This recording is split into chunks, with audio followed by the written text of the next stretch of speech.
when we come out from the dock on the other side of the Seacock River, we're going to see the Green Jacket Shoal.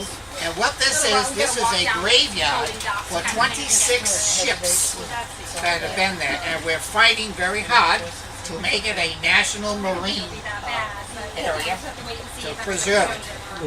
Dave Robinson, he's giving a performance today somewhere. But since it's high tide, right, you won't see as much. But low tide, you'll see all of these things sticking up. And for the people in these provinces, they say, where does all this junk? Get rid of it all. Well, we've convinced them that, wait a minute, let us think about this first and see what you're seeing. You're not seeing a bunch of piles. Then Chevron is a large, all the shore of East Province at one time was big Gulf oil, Exxon, Chevron, etc. Coal as well. Coal. What's that? Coal. Coal. Coal. Yep. So the situation there was that they still own all this property, and they cleared it all. It took them 13 years to clean the soil and all that kind of stuff. So they're still slowly developing that big piece of land with apartments and all kinds of things. Now Kettle Point is another big project. Now they went steaming ahead. So you'll see these houses, $700,000 each, and all kinds of apartments. You'll see a very large medical building.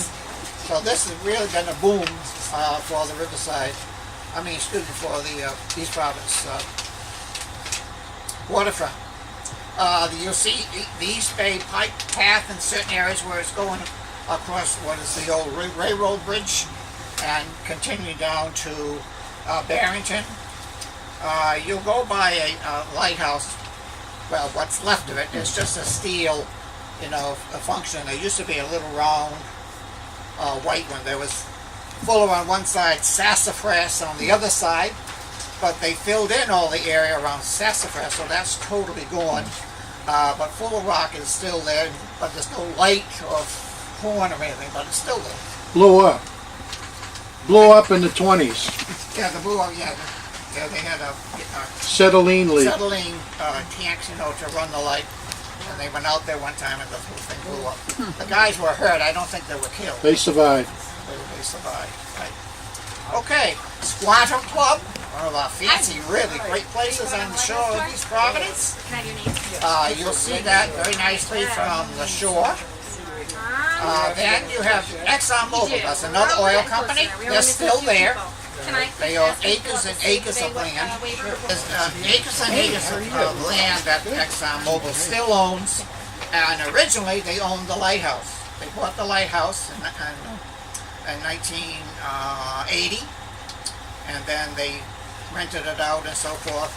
And then a family moved in. The East Providence Historical Society, the Riverside Group, they decided they wanted to save the lighthouse, and that's where Don and Nancy came in. And they did their research, and then Don and Nancy approached me. At that time, I was president of the Historical Society, and he said, what do you think? Do you think this is something that East Province would like to do? So he came and talked to the board, and then we had a dog and pony show from the American Lighthouse Foundation, and it all just started to catch on. So that in 2004, we had a formal formation of the Friends of Pomham Lighthouse, and that's where we are now. Now, on your right side, as you're going down, is the Province shoreline. The Newport Ferry Landing, you'll see the hurricane barrier, the electric power plant, can't miss that. The Port of Providence does import oil, salt, and cement. We only have one really export, and that's scrap iron, used cars. The sort of is yucky, but it's a business. Then you'll see a very strange building. That's called the Save the Bay building. It's a building with grass on the top, for environmental purposes. Johnson and Wales have made a big bay campus down there now. And then out away from the lighthouse, you'll see another one. It's called Pomham Beacon. It used to have a light and a bell, but now it's just it looks like a built the whole thing. It was built in the 1850s. Pomham was built in 1871. So it would guide ships away from, on the other side of that marker, you're talking 3 to 4 feet of water. That's all it is. On the other side, you're talking about 40 feet of water, you know, which is the channel that has been dug. It's not a natural channel. Okay? So that'll give you, you know, say, well, I don't want to bother you while you're having lunch. Welcome aboard, everybody.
I'm happy to help, but I don't want to mess up your system. Yeah, if you want to maybe stand, okay, let's stay with this one.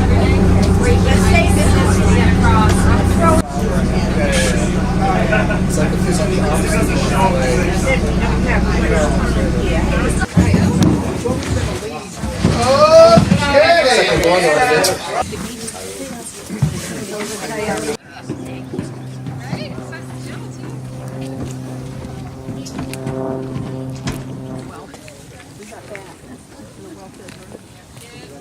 Pomham Rocks Lighthouse, built in 1871 to guide the ships coming into the port of Providence. At the same time, the Bullis Point Lighthouse was built, Sabin Point Lighthouse was built, and Fuller and Sassafras. We are the only one that's really left here. Bullis Point was destroyed by 1938 hurricane and taken down, unfortunately. Sabin Point got in the way of, they wanted to widen the channel, so they took it down. Oh, what's the matter with you people? But back then, you know, lighthouses became vogue maybe, I don't know, 25 years ago or something like that. All of a sudden, everybody loves lighthouses. Okay, so they only had actually 5 lighthouse keepers and their families live here because it was an island. They had room for gardens. They could have their pets. It's not too far away from the shoreline. So families lived here sometimes 25 to 30 years. Brought up the kids, you know, and so forth and so on. So after that, then the Coast Guard, in his wisdom, took over the lighthouse in 1939 when the Coast Guard took over all lighthouses from, it used to be the lighthouse service. Now it's all under the Coast Guard. So when they came, they did a lot of things to the house, which wasn't very good. And then they moved in, so there were young men from the Coast Guard here. Dennis is up there. See Dennis? Dennis was the last Coast Guard person to live here in the lighthouse. And Dennis is now the chairman of our happy group. So the Coast Guard lived here. Then, in 1974, the Coast Guard said, "Oh, we're going to close the lighthouse. Too much trouble, too expensive. So we're just going to border up." And they put up a stanchion over there where the solar panels are. There was a steel stanchion. They put a light on the top and a horn on it, and they were done. Except the people in Riverside said, "No way," because we know exactly what's going to happen. People will get out here and damage it, and so on and so forth. So we made a deal with the Rhode Island Historical Society and the people in Riverside to see if somebody wanted to live in the lighthouse. So the Charbonneau family came out here. At that time, I was the principal of Oldham School, which is over here, and little Robbie went to my school. And he was very popular because he could take his friends out to the lighthouse on weekends. But then gradually the family said, you know, living in a lighthouse is wonderful, but after a while, you know, you have to get in the boat every time you want to go shopping, and so on and so forth. So they eventually moved to Swansea, and Robbie was a very unhappy young man because there's not even a lighthouse in Swansea. Okay, so then they went through, an uncle was living here for a while. Then the Coast Guard said, well, let's sell the place. So they sold it in 1980 for $40,400. And Exxon was maintaining the house, sort of. They're not preservations, they're an oil company. So eventually, Don and Nancy Doucette, their daughter said to Don, Dad, what about that little lighthouse out there in the water? So Don and Nancy went into all kinds of look at the files of information about the lighthouse. Then they came to me when I was chairman of the East Providence Historical Society and said, what do you think? I said, oh yeah, let's do it. And so after 2 years of negotiating back and forth with ExxonMobil and so on, we established it in 2004, and that's when we began the restoration of the exterior. Keith Lescarbot and his company, which is very famous here in Rhode Island, did an outstanding job of doing the exterior. Now, as you look at the house, all of the boarding at the bottom, some of that is 1871, and some of it is 2004. So, because what happened when Keith took the shingles off, the Coast Guard, by the way, put all kinds of shingles. So those had to go. So when he did that, then he found underneath it was the original boarding was still there. So some of it had to be replaced because of all the nails they put in there. Then they also found rot from the water. The tower was leaning slightly, where the water was undermining its foundation. Yep. The tower was doing this in storm. Wow. So anyways, we got that corrected. And then Don and Keith said, well, we got to improve the roof. Now, originally, it was red slate. So they said, where were we going to find red slate? Only one place in the world you could find red slate. Unfortunately, it's upstate New York. So they went up there, and they brought back all of this red slate. They put them in barrels, and these two guys that were working for Keith, they're all over the lighthouse. One guy was on the top, see on the very top? He was up there painting. No hand, just, like this. Anyways, so they put up all the beautiful red slate. There's a new steel roof on the top. The chimney had to be replaced. And then, you can see over the window all those beautiful hoods. The Coast Guard had taken all those off. So he found a shape of it inside, so those have all been replicated on the windows, the doors, and all four sides of the house. The two windows at the top were basically left alone. Then we said, well, what about windows? We sort of ran out of money. So a couple of years later, we said, what about the windows? So we went to the Preservation Commission and said, look, it's very hard to maintain this lighthouse. Can't we put in nice aluminum windows? They look the same. No one's going to know the difference. No, can't do that. So we had to take out all those windows, put them on the boat, take them to East Providence, and have them repainted and some of the glass removed, and then bring them back and put them all back in. And all of the big heavy weights, the lead weights, and all of the latches, everything is solid bronze, which is beautiful. So we did that. Then we said, well, how about a storm window? Can we put storm windows on? And I said, can we put aluminum storm windows? And they said, oh, sure. Mainly because the aluminum storm window was protecting the inside window. So we said, oh, that's good. We'll take that. The foundation of that's beautiful westerly granite. And if you know anything about the Coast Guard, they paint everything gray usually. So we had it sandblasted, and it has also been fixed with the rote in there. The staircase is all mahogany, because that's what it was. And they found the shape of the staircase because there were markings on the foundation where it showed where the steps were. So we were able to do that. And then now, what we wanted to do then, because all this was done, now at least the house was done, and the oil house, we decided to have a reopening, a relighting. In 2006, on Bay Day, the governor was here, and Senator Chafee, and all those people were here, and we put it back on. Now, this lighthouse was always a red stationary light. So when we lit it, the people say, "Oh, it doesn't spin." Or I said, "No, never did. Sorry, we're trying to be authentic here." So anyway, so the Coast Guard allowed us to put a new light in there. Now the Fresnel lens, absolutely gorgeous Fresnel lens that was in this house, is now up in Newburyport, Massachusetts, in the museum up there. And we are thinking very strongly of how can we get it back. So we've been up there and said things about it. They weren't too receptive. So we're hoping that if we can find another fourth order Fresnel lens, we'll switch. So that's what we're hoping. Now, if it's going to happen, I don't know. And if we do get the Fresnel lens, it will be in the first floor here. It won't go up in the tower.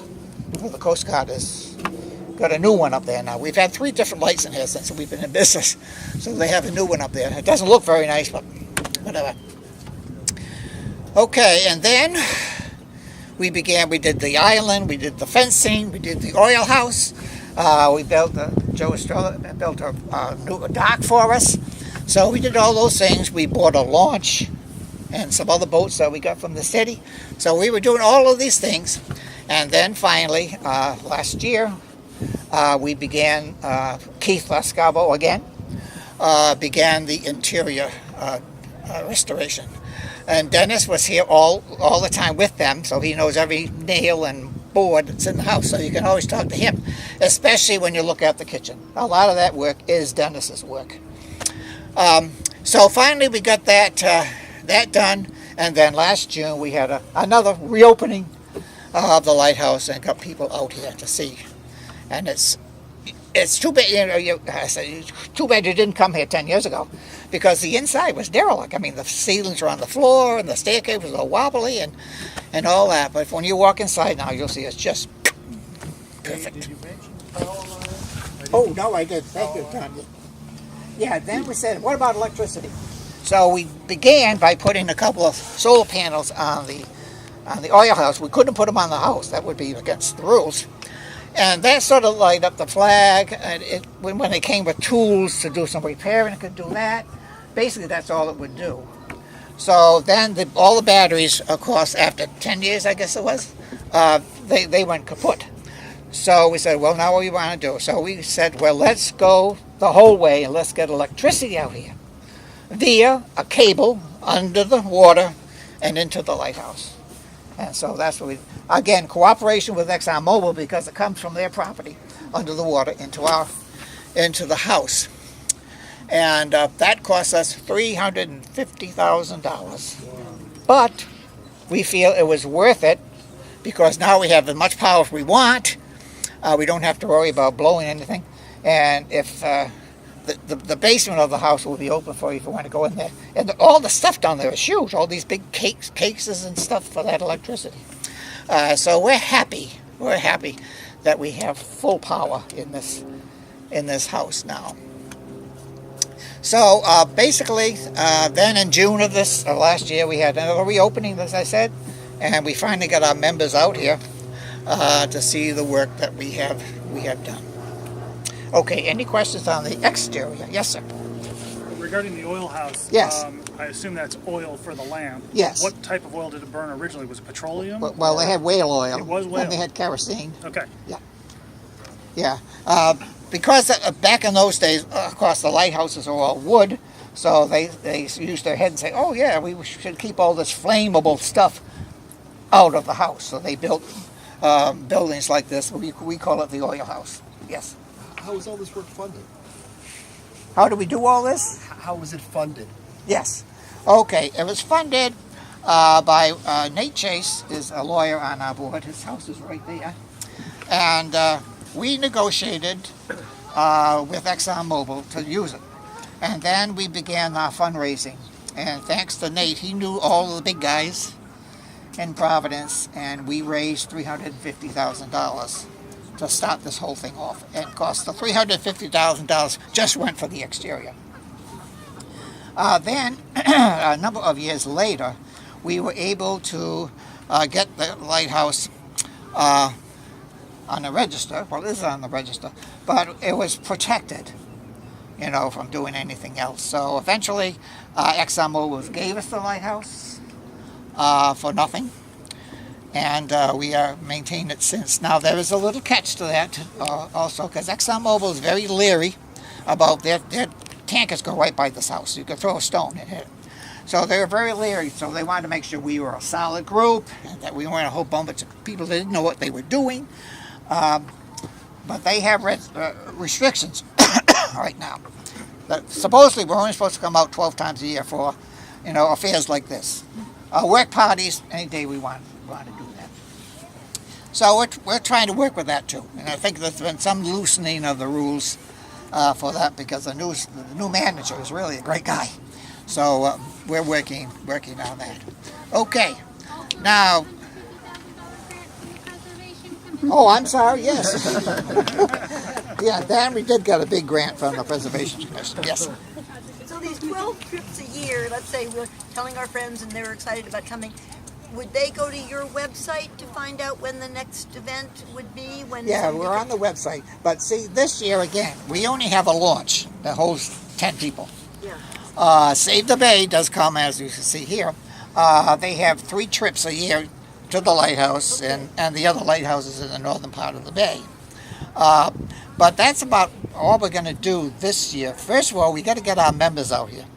So we've tried to schedule before and after the Save the Bay boat comes out here. We'll have our members come out. So I don't know if we're ever going to be, probably not this year, that we can open to the general public. We'll see how it goes. If we don't have that many members that wanted to come out, we'll say, well, then we'll let the public come. Okay, any questions about that? Okay, now.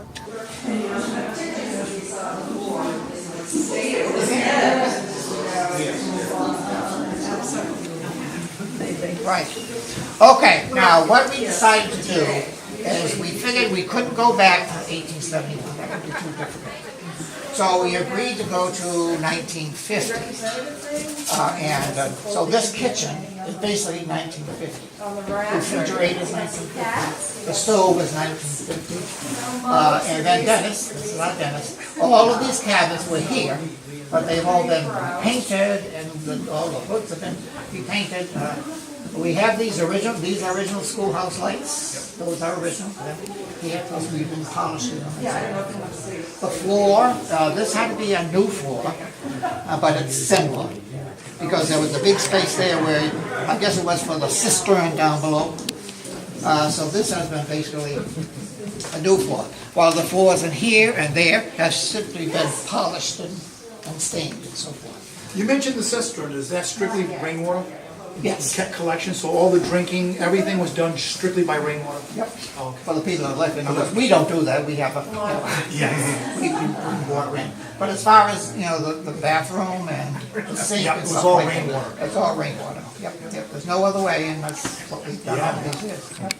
When you mentioned the fuel, Yeah. what kind of usage, do you have any history of the usage in the lighthouse from whale oil to a more basic Well, that's for the petroleum? lantern now, right? Yeah, for the lantern. Now, we believe that they had some kind of wood burning stove originally. Yeah. And then in the 1940s or whatever, they put in this. Put in steam. But any calculations, any records on the amount of usage? Did they get their oil delivery biannually, manually, every 6 months? I mean, as far as there's no record of it? No, nothing. Unless it's in the archives in Washington, D.C. Oh, okay. Yes. Nothing like that. But it did come to Lighthouse via the Coast Guard campers. Yeah. That would bring it to Bring it right to the Lighthouse. So 1950 was the Coast Guard. Yeah, in 1939 is when they Moved in, but the 50, you're And then they saying. left in 74 and moved down to someplace else. And he's back. These are the light, this is the light that would have been in the lighthouse room. That one would have been on the post outside. They're both the same, you know, but now there's a newer one up in the lantern room. So floor original, walls original, all the framing of the doors and windows are all original, are original. So, it's good. And there's a book here, you know, that shows some of the old things, so you can have some idea what it was like before, you know, we started this whole. Good job, good job. This is amazing. Okay, then out here, the centerpiece of the house is the staircase. It's a spiral staircase.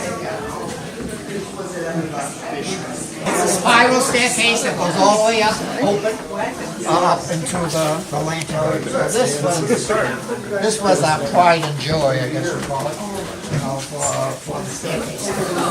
This is a room that the Coast Guard uses as an office.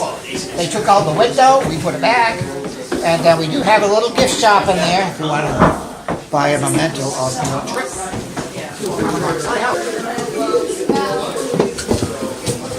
Okay, we have 4 rooms up here. This is the Coast Guard house, Coast Guard room. This used to be Robbie, you know Robbie, the kid that lived here. This was his bed. And then we have the parents lived in this room, and the daughter lived in this room. The bathroom is modern. That used to be another bedroom. Because, you know, the beautiful plumbing is outside there. Thank you. Away from high school. So this was his project, a beautiful space, so he got a big plus in one of them. But that's what it looked like originally. And that was pretty well damaged. I mean, all of the stuff around it before this is so if you go up there now, you have the foundation, you have this steel thing sticking up. It's unfortunate. Because I look out at it every day and I say, oh, where's the lighthouse? Then there's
Got your photos. Oh, in Gloucester. Oh, yeah, not Rhode And they would fit on. They still were in place.